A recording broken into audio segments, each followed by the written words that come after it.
How do you handle problems when they come up as a leader? Boy, I'll tell you, issues will always come up. If you are dealing with projects or whether you're over an operation, something's going to go bump in the night eventually. And how you show up, that reflects on you as well as your team. Listen, it's easy to look good when things are going well.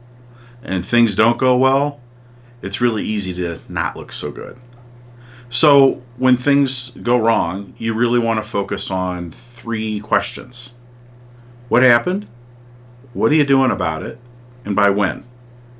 So let's take an example. In my life, I've seen a lot of projects have problems. It could be, boy, this thing that we thought was going to work didn't work right. So what happened? Well, we know that this thing we thought was going to work didn't work right. That's your first what happened. What are you doing about it? Typically what you're doing about it at this point is we're trying to figure out why that happened.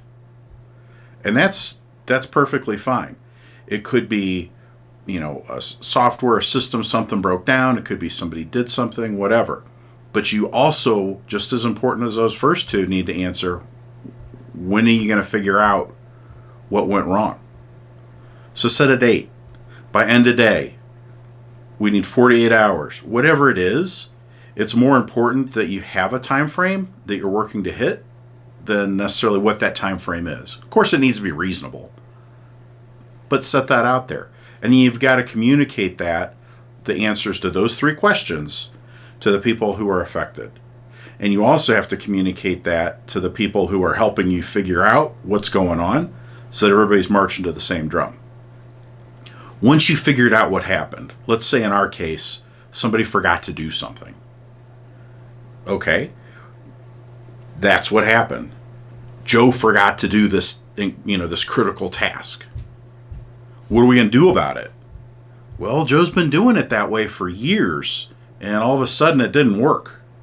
So maybe we need to reassess what Joe does. Maybe we need to add a different step into the operation. Maybe we need to put some oversight in there.